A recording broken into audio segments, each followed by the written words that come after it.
kita hari lepas hari. Dari 4 ayat ini saya beri tema kecil, kesusahan adalah karunia Allah. Kesusahan adalah karunia Allah. Alkitab tidak saja mengatakan bahwa hal-hal yang baik adalah karunia Allah, tetapi hal-hal yang tidak menyenangkan pun adalah karunia Allah. Amin. Bagi orang yang percaya kepada Tuhan, kesusahan dan penderitaan yang dialami bukan lagi hukuman, tetapi disiplin bagi jiwa kita. Jadi kalau kita menjalani hidup ini dan melayani Tuhan, terus kita mengalami penderitaan-penderitaan, itu bagian daripada mendisiplinkan kita pun jiwa. Jiwa ini perlu disiplinkan supaya jiwa ini hanya terarah kepada Tuhan dan hanya terarah kepada kebenaran. Tidak bisa belok kiri, tidak bisa belok kanan, jalan lurus saja. Itu yang namanya mendisiplinkan jiwa kita. Jadi kalau orang semulai derita, dia semulai berdoa, dia semulai puji Tuhan, dia semulai menyembah, tapi coba tidak menderita, nanti lupa berdoa. Ini yang menjadi persoalan dalam hidup manusia. Nah, melalui kesusahan dan penderitaan, kita disempurnakan. Jadi kalau ada kesusahan dan penderitaan, jangan main marah-marah, mengeluh, tetapi berjuang supaya bertahan dalam penderitaan itu. Tekun dalam doa, bersabar. Nah, itu bagian daripada menuju kepada kesempurnaan, melatih jiwa ini supaya hidup yang betul-betul menuju kepada kesempurnaan. Kalau di dalam Mazmur berapa itu? Coba satu orang lihat Mazmur 119. 119 itu ayat yang ke-67. Satu orang buka itu Alkitab, bantu Bapak kita baca itu. Demikian firman Tuhan, Mazmur 119 ayatnya yang ke-67. Sebelum aku tertindas, aku menyimpang, tetapi sekarang aku berpegang pada janjimu. Jadi memang sebelum kita tertindas jelas pasti menyimpang daripada kebenaran. Nah, mulai menyimpang dari kebenaran, penderitaan datang supaya kita apa? Mulai ingat kembali janji-janji firman Tuhan, janji-janji perintah Tuhan. Perlu kita ingat, karena dasarnya kita menyimpang jelas harus menderita. Nah, supaya melihat kembali keadaan kita, begitu.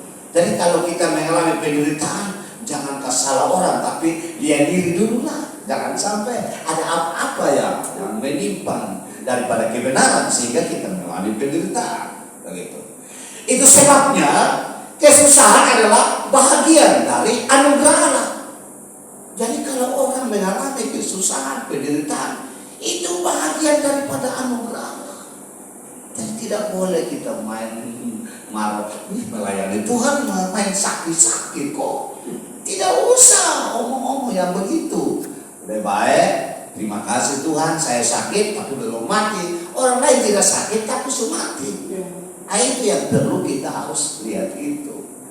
Jadi kesusahan dan penderitaan yang kita alami itu baik. Nah, ada pertanyaan begini, mengapa kesusahan dan penderitaan adalah bahagian dari anugerah Allah? Ini pertanyaan. Mari kita lihat Alkitab, nanti jawab pas kita supaya kita akan teguh dalam mengalami penderitaan dan kesusahan. Kita teguh berdiri, tidak mau lari daripada penderitaan. Yang pertama, setiap anak Tuhan diberikan karunia oleh Tuhan. Amin. Semua kita ini Tuhan kasih kita karunia. Nanti kita akan pelan-pelan. Nah, karunia yang pertama yang Tuhan berikan kepada kita adalah karunia percaya, yang digambarkan dalam Yohanes 3 ayat 16.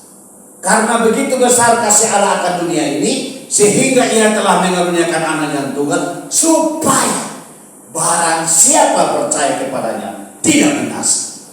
Nah, ini karunia percaya Tuhan anugerahkannya kepada kita.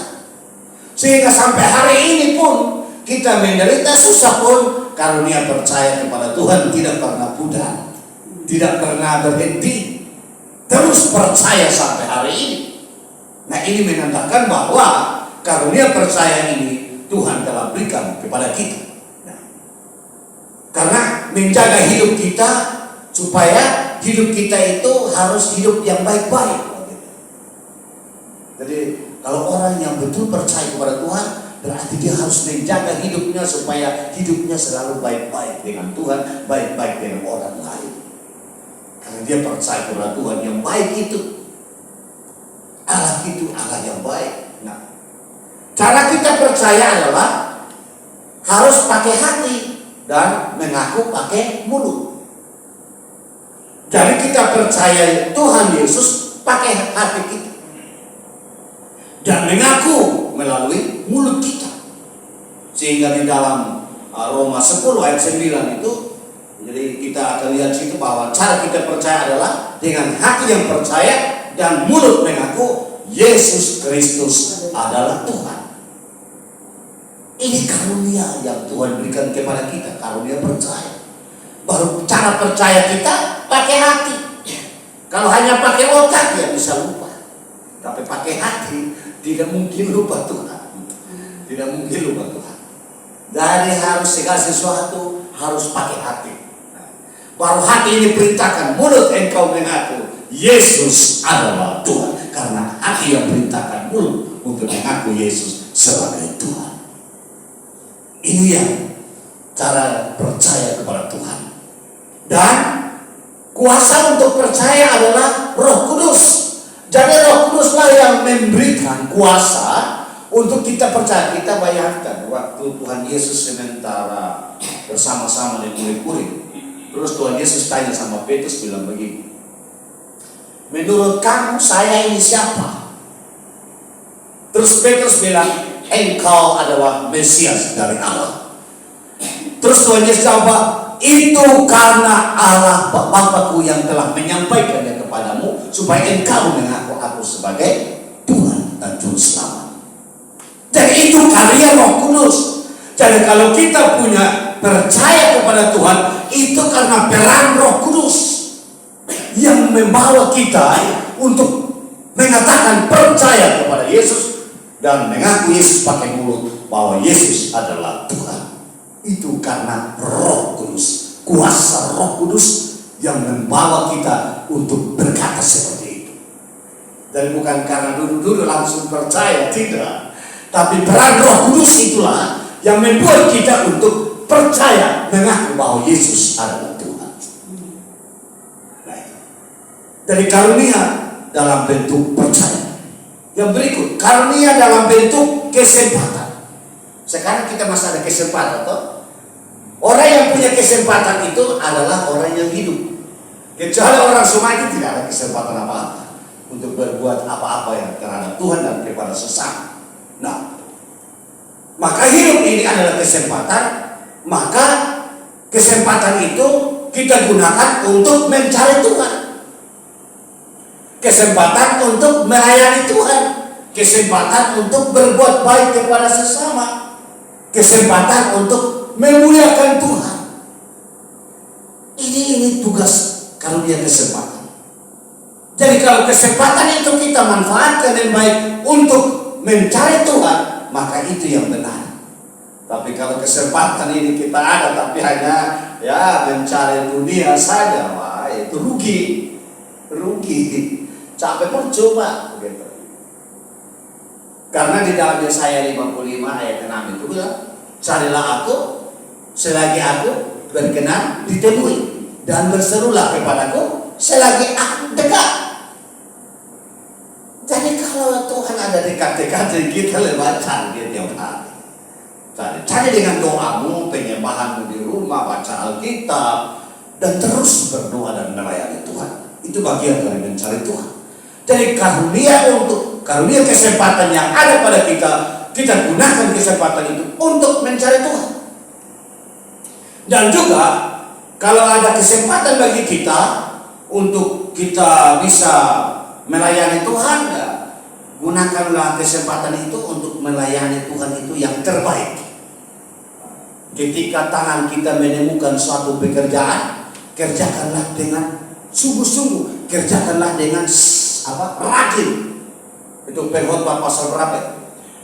Pasal 9. Pengkhotbah pasal 9 ayat yang ke 10. Satu orang lihat di situ. Ketika tanganmu menemukan suatu pekerjaan, itu nanti baca. Saya tidak hafal dia punya kata-kata. Ya. Pengkhotbah pasal 9 ayat 10 firman Tuhan berkata, segala sesuatu yang dijumpai tanganmu untuk dikerjakan, kerjakanlah itu sekuat tenaga, karena tak ada pekerjaan, pertimbangan, pengetahuan dan hikmat dalam dunia orang mati, kemana engkau akan pergi. Jadi kalau selagi masih ada kesempatan untuk hidup dan ini tangan menemukan suatu pekerjaan, lakukanlah dengan sekuat tenaga. Jadi kalau melayani Tuhan, melayani dengan sekuat tenaga. Yang Tuhan sudah berikan kemampuan kepada kita untuk melayani, pakai itu kemampuan terus untuk melayani Tuhan. Karena kita tidak bisa cari kekuatan sendiri. Hanya kekuatan hanya Tuhan yang bisa kasih kita untuk melayani Tuhan. Dan kalau ketika kesempatan tangan kita menemukan suatu pekerjaan seperti mau WR, mau berkhotbah, lakukanlah dengan sekuat tenaga. Tidak bisa asal-asal saja. Sebab kerja asal-asal itu ya upahnya juga asal-asal. Lebih baik kerja sungguh-sungguh supaya upahnya juga sungguh-sungguh kita menikmati. Jadi kalau tangan ini menemukan mau WR juga, WR yang sungguh-sungguh. Ya orang yang WR sungguh-sungguh itu berarti dia kerja dengan rasa takut akan Tuhan dan dia menghormati Tuhan. Jadi dia kerja itu sungguh-sungguh, tidak main-main. Jadi pas dia mau angkat tangan sama orang, mau ikut angkat tangan. Karena apa? Kuasa roh yang taruh di kita ini untuk ketika angkat tangan orang lain ikut angkat tangan. Jadi kalau ketika Tuhan taruh kuasa kepada kita, kita bilang semua angkat tangan, semuanya ikut. Tidak ada yang bilang taruh tangan di sana, tidak ada. Karena apa? Kekuatan yang kita pakai ini, pakai semua untuk Tuhan. Dari jaga setia kalau tangan menemukan suatu pekerjaan. Nah ini ya, karunia kesempatan. Yang berikut karunia dalam bentuk kesusahan dan penderitaan. Nah, kalau orang mengalami karunia bentuk kesusahan dan penderitaan, harus tetap berani dalam penderitaan, jangan keluar dari penderitaan, tetap berani dalam menderita. Nah, karunia menuntun kita kembali kepada Tuhan. Karunia penderitaan, karunia kesusahan menuntun kita kembali kepada Tuhan. Kita masih ingat ya cerita si bungsu dan si sulung ya. Si bungsu datang minta, itu perumpamaan. Si bungsu datang minta dia harta di bapak bagi kasih kami harta supaya satu pegang dia punya sendiri. Ternyata si bungsu terima dia punya, dia jalan foya kiri kanan. Terakhir harta habis di tengah jalan. Harta habis di tengah jalan, apa yang terjadi? Makanan saja susah, kan uang itu susah akal lebar. Makanan saja susah. Apalagi dia datang jalan lewat ada orang piara babi di kebun. Dia pergi maloi di kandang babi. Sudah ada ampas kelapa lu sudah ada di situ. Maka dia pikir, wih, saya sadar sudah ini. Saya ingat saya bapak ke sana ada pekerjaan bahan banyak. Jadi lebih baik kembali kepada bapak saja. Biar saya sampai di sana pekerjaan bahan juga. Artinya begini, melalui kesusahan dan penderitaan yang dialami seorang bungsu ini, baru dia sadar bahwa dia telah berdosa kepada Bapa dan kepada surga. Jadi melalui kesusahan, penderitaan, bisa melihat diri kita ini berdosa atau tidak. Selama melayani Tuhan berdosa atau tidak. Ada penderitaan dulu baru melihat diri. Tapi kalau tidak ada penderitaan, dia senang terus. Tapi ketika ada penderitaan yang dialami oleh si bungsu, maka dia sadar bahwa dia telah berdosa terhadap surga dan kepada Bapa. Dan ini adalah karunia dalam bentuk kesusahan dan penderitaan. Dan juga melalui kesusahan, karunia kesusahan dan penderitaan membentuk watak dan karakter kita. yang dulunya suka menyimpang, maka sekarang dia tidak mau menyimpang lagi dari kebenaran. Yang karakter suka menyimpang dari kebenaran, sekarang dia karena susah, dia tertindas, maka dia kembali ingat janji-janji Tuhan. Dan dia tidak lagi mau menyimpang ke kiri dan ke kanan, tapi dia mau jalan lurus saja kepada Tuhan. Jadi karunia tanpa penderitaan tidak ada pahala. Dari orang yang punya karunia penderitaan, nah, tanpa penderitaan dia tidak ada pahala apa. Karena Tuhan bilang begini, barang siapa yang mengikut aku harus menyangkal diri dan pikul salib. Nah, pikul salib ini kan penderitaan, susah. Nah, kadang-kadang orang melayani Tuhan bilang, saya mau susah, saya mau senang-senang terus. Oh, tidak bisa begitu, berarti tidak lengkap itu.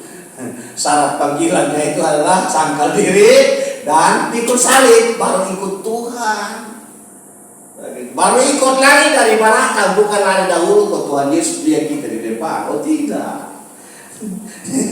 Kita harus dari belakang lihat apa yang Tuhan Yesus buat, kita dibuat ikut begitu. Namanya ikut orang kok. Bukan kita yang orang yang ikut kita, gitu. Tapi kita ikut Tuhan. Berarti Tuhan buat apa, kita juga buat itu. Tuhan kerja apa, kita juga kerja seperti itu. Baru bisa sepadan dengan Injil Kristus. Tapi kalau Tuhan buat itu, kita buat lainnya, itu melenceng daripada kebenaran. Jadi ini ya, Tuhan ajar kita supaya tetap berjuang ya. Tetap berjuang hidup dalam kebenaran, jangan keluar daripada kebenaran.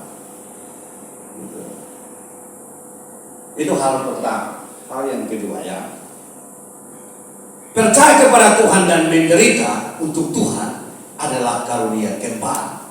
Amin. Ya, belum amin, biar saya amin sendiri. Percaya kepada Tuhan dan menderita untuk Tuhan itu adalah karunia kembar. Amin. Oh, amin. Baik, Pak. Puji Tuhan. Jadi kalau tidak memiliki karunia kembar, dia susah tambah nanti. Dia harus memiliki dua karunia dalam dirinya sebagai seorang hamba Tuhan. Itu yang Tuhan inginkan, supaya kita tetap kuat dan berjuang. Kalau tidak berjuang, kita nanti tagae gitu.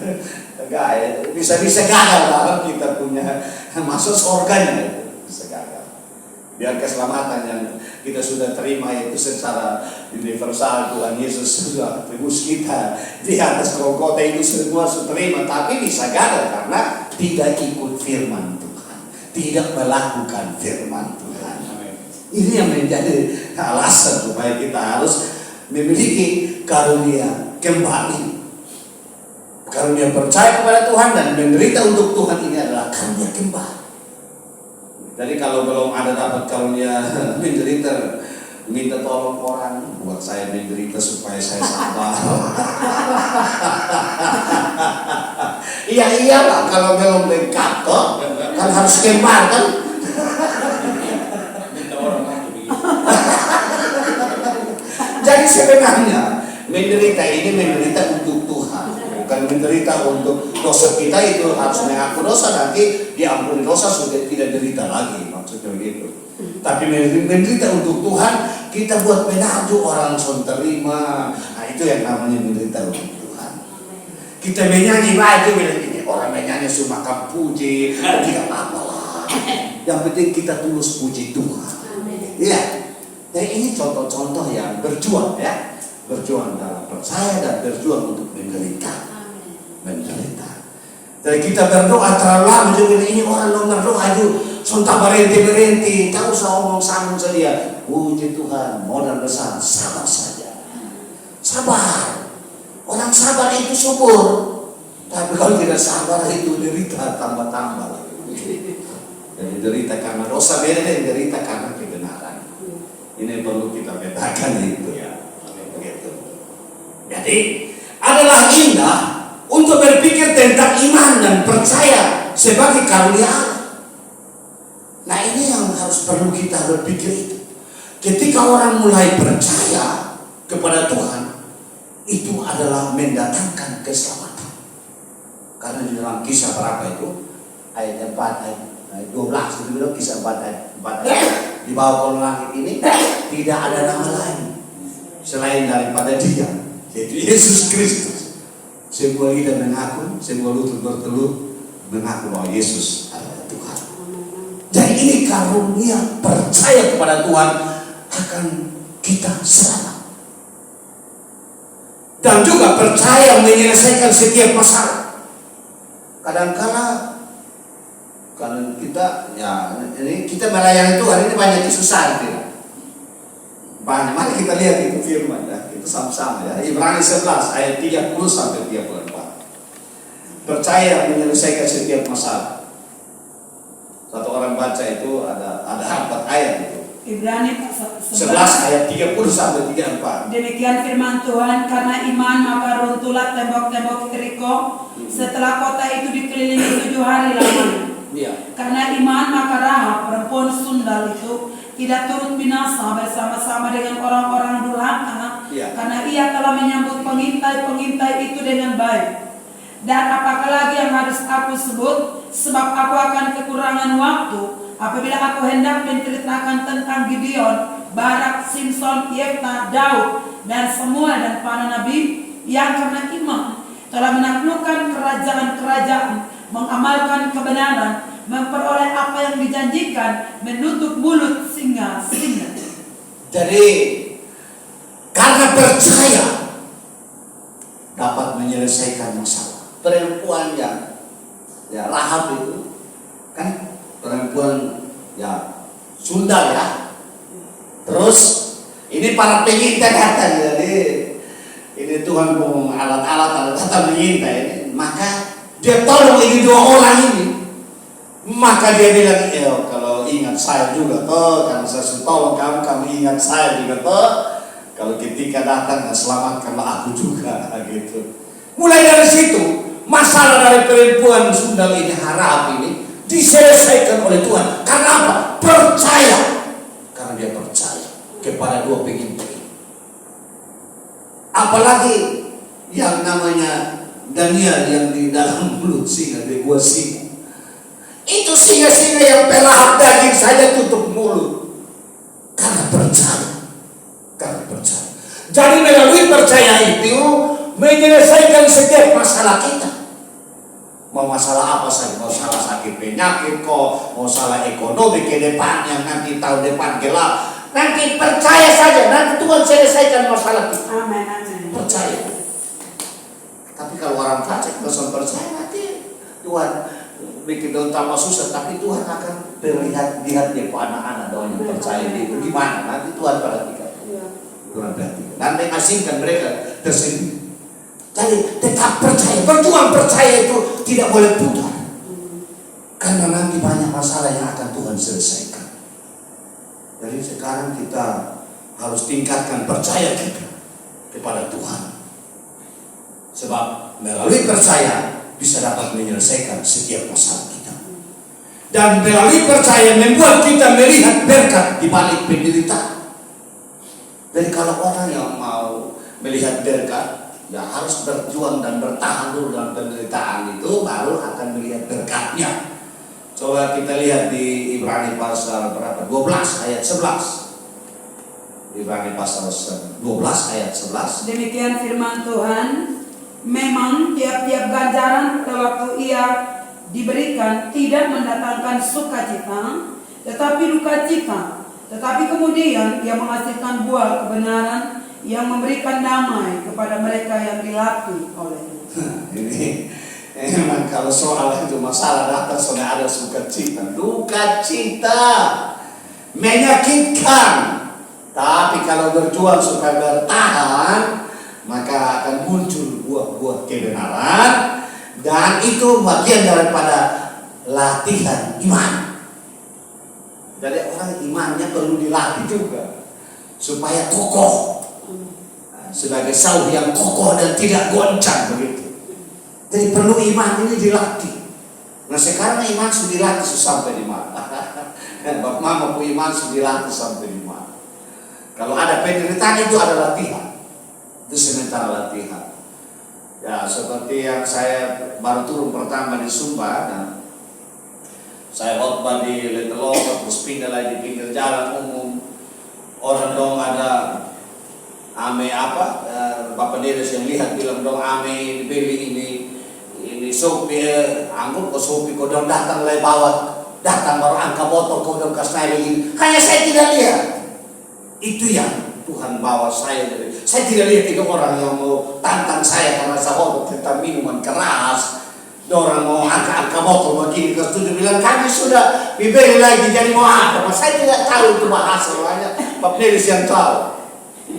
Saya tahu. Baru langsung goyang-goyang ini lampu tiang dong ini kalau mau kasih rumah. Nah saya itu tidak tahu. Karena Roh arahkan saya hanya beritakan Injil saja. Itu yang saya, nanti saya selesai baru Bapak Dedes saya kasih tahu. Saya bilang, weh sebab saya tidak tahu itu. Dan saya hanya dibawa Roh, supaya saya hanya omong-omong saja. Saya tidak pernah lihat itu. Baru di tengah di jalan di muka kantor desa lagi, dong mulai kasih tujuh, dong bongkaran, baru dong mulai tujuh falungku dan saya, karena saya tidak tahu juga. Akan mengajak pencuri, perampok, saya omong begitu. Soalnya ada yang pakai perasaan lagi. Curi orang buana bati, ada curi orang pun kerbau. Saya lurus saja. Nah, itu yang dong tambah jengkel, maka dia tahu. Ya, tapi itulah kita menyampaikan firman ini risikonya besar, tetapi nanti Tuhan yang bela. Kalau kita takut kasih tahu, nanti Tuhan mau bela apa? Jadi berani kasih tahu dulu, nanti ada apa Tuhan yang bela kita. Amin. Jadi itu ya, jadi harus melatih iman kita ini supaya kuat. Gitu. Ya, itu yang saya alami. Dan adalah juga indah untuk merenungkan bahwa akibat dari iman datang penderitaan. Nah, karena iman seseorang dapat berpisah dengan keluarga. Maksudnya begini. Bukan kotong gara-gara iman itu kas tinggal papa, mama dan semua om dan dia. Bukan. Tapi karena gara-gara percaya kepada Tuhan, kita kasih tinggal tahan mama, bapak, anak-anak sendiri di rumah hanya karena beritakan Injil di tempat lain. Artinya bahwa kalau mau mencintai Tuhan, harus Tuhan itu nomor satu. Sedangkan istri, suami, anak-anak nomor dua. Jadi kalau saya pelayanan, saya tidak pernah telepon keluarga, istri, anak. Hanya istri anak yang mentelepon udah telepon terus. Tapi saya tidak pernah telepon. Saya tidak tahu kenapa ya Tuhan bawa saya seperti itu. Dan saya sebelum jalan saya bilang ini semua makan minum lengkap. Tidak ada lagi yang saya kasih kurang. Semua ada. Sekarang saya jalan dan saya tidak akan hubungi kamu. Setelah saya pulang baru kita bohong. Tapi dong tidak dong mesti telepon saya. Kadang-kadang telepon yang baik, telepon yang tidak baik juga. Kadang-kadang itu terjadi. Tapi itu latihan iman. Nah ini Bapak Dedes yang dengar sendiri. Jadi saya sebentar orang-orang ngomong layani pastoral olah, istri telepon. Aduh, omongnya saya puji Tuhan. Saya bilang saya di sini ada sukacita, dong di sana duka cita. Iya, karena memang saya pergi itu untuk tinggalkan sementara dan sekarang saya melayani Tuhan. Tapi karena tidak bertahan dalam latihan iman, maka mereka rubuh pelan-pelan. Ya, rubuh dalam kata-kata yang tidak senonoh dengan kehendak Tuhan. Begitu. Itu yang saya alami ya. Jadi karena iman seseorang dapat berpisah dengan keluarga. Itu dalam Matius 10 ayat 35 itu. Kalau baca lengkap itu ada di situ. Nanti baru lihat di situ. Karena iman seseorang dapat berpisah dari hal-hal yang menyenangkan hidupnya. Saya mau tanya, kalau kita tidur di rumah itu kan menyenangkan kan? Masa kita di rumah sendiri mau tidur yang tidak enak kan? Kalau tidak ada bantal, kita usah. Kamu taruh bantal di mana? Badak, saya mau tidur pakai bantal. Tapi coba di lapangan. Mau tanya, kamu ada bantal? Oh, kasih sesat. Tidak ada. Saya tidak pernah tanya. Selama saya melayani Tuhan tidak pernah tanya kamu ada bantal atau tidak. Tapi kalau soal makan, saya kalau sudah makan, saya bilang Yesus ada yang masak belum. Itu saya biasa ya. Saya biasa karena kita kan mantan lambung yang parah atau jadi kita harus jaga-jaga lah, waspada lah begitu ya. Waspada itu penting. Nah, baru saya jalan itu saya beli botol besar itu saya taruh sendiri untuk pribadi saya, untuk saya melayani Tuhan, minum aqua saja. Nah, itu saya Magdelis yang tahu itu. Jadi saya beli memang di kota pun saya pikir bahwa taruh di sini untuk saya minum aqua saja.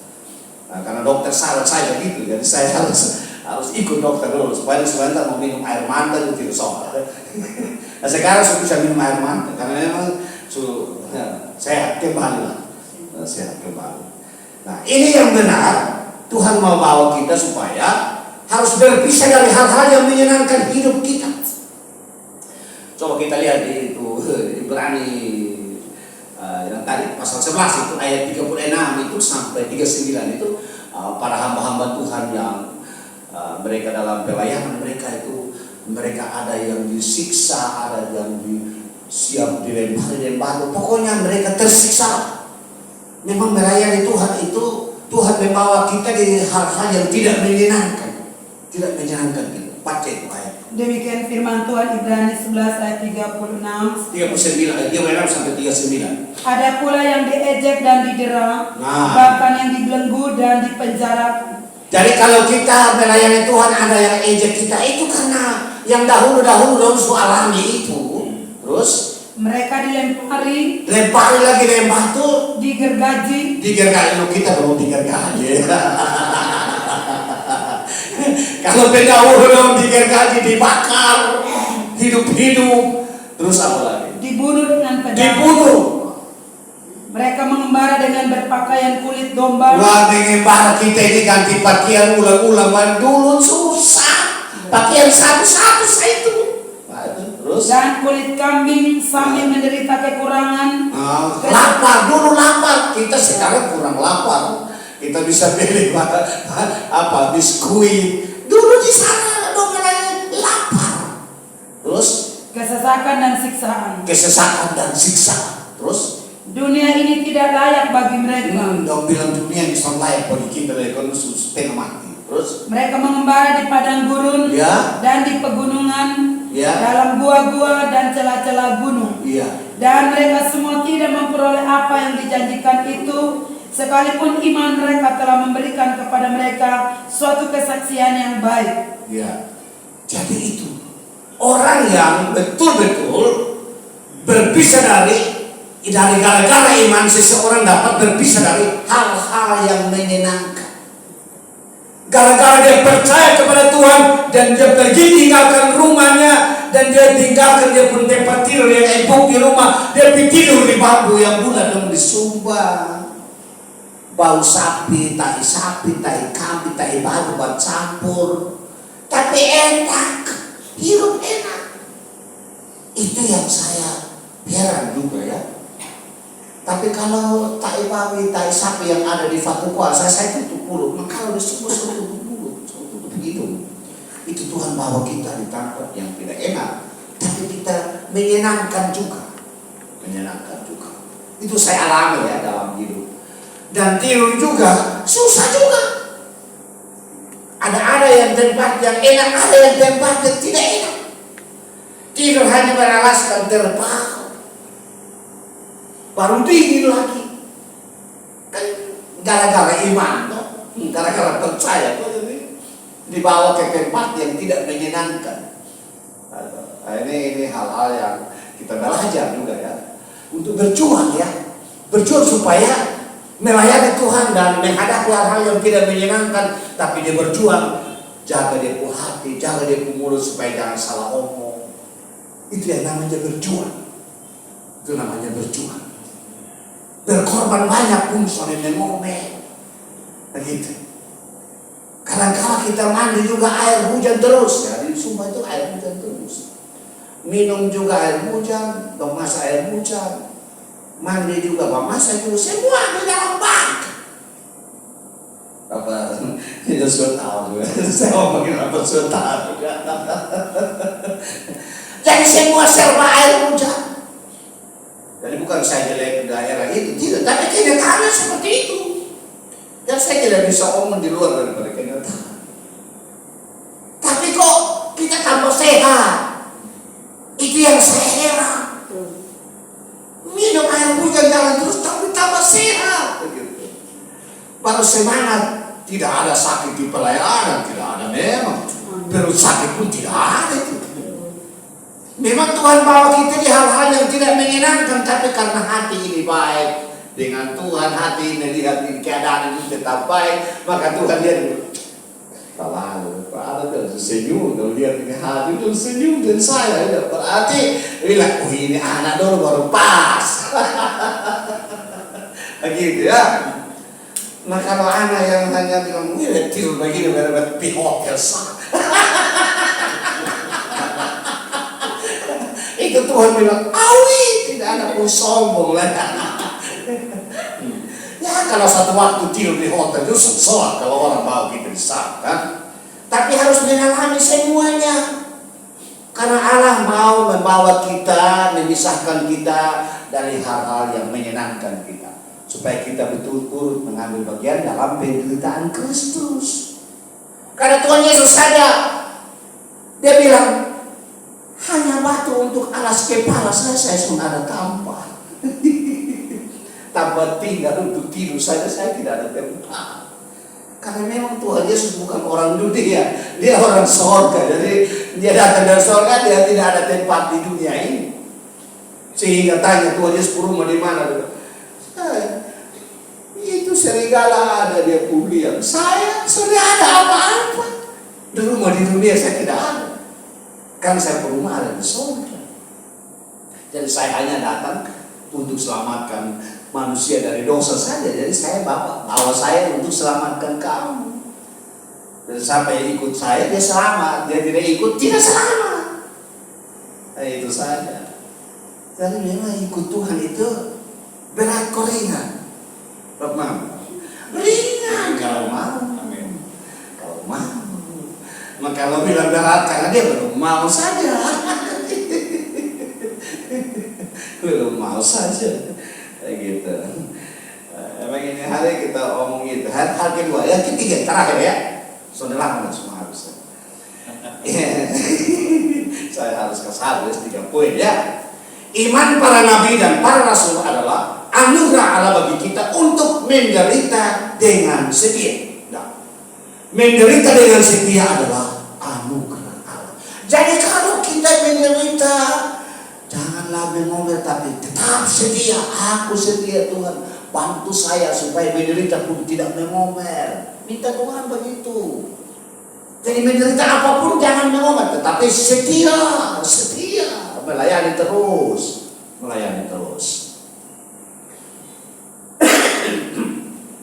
Terus menderita dengan setia adalah bukti dari iman. Sama kita yang kita baca bukti-bukti iman dari Ibrani 11 itu. Itu orang-orang yang disiksa, dibunuh, apapun itu bukti iman. Bukti percaya mereka. Jadi menderita itu dengan setia adalah bukti dari iman. Karena percayanya begitu. Terus sabar dalam sengsara, memberikan kelepasan, kemenangan, dan kemuliaan. Jadi kalau melayani Tuhan dan menolong orang dalam mengeluarkan mereka dari kelepasan, dari ikatan-ikatan, harus sabar. Karena melayani, Tuhan bilang melayani sesama itu seolah-olah melayani Tuhan, dan yang marah-marah sendok.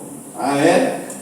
Jadi kalau melayani orang yang berdosa, kita main marah-marah. Oh itu kita bukan hamba Tuhan itu hamba lain. Tuhan bilang layanilah mereka dengan kasih, jangan paksa-paksa begitu. Itu. Jadi harus layani mereka seperti itu. Nah, seorang pahlawan Kristen yang benar adalah kekuatan bagi banyak orang. Saya ulangi, seorang pahlawan Kristen yang benar adalah kekuatan bagi banyak orang. Jadi kalau kita sebagai orang Kristen menjadi pahlawan dan orang Kristen yang hidup dalam kebenaran, maka kita akan dibutuh banyak orang untuk melayani mereka, mendoakan mereka. Jadi orang akan membutuhkan kita terus untuk mendoakan mereka. Kalau menjadi pahlawan Kristen yang benar, jangan pahlawan yang salah. Gitu.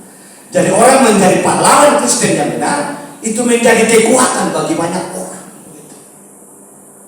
Jadi jadilah orang Kristen yang benar, supaya kita di mana-mana memberi kekuatan bagi banyak orang, membantu dan melepaskan orang dari segala macam ikatan. Inilah yang Tuhan mau sampaikan kita di sore hari ini, karena hanya 3 poin ini saja sudah membantu kita untuk mengalami kesusahan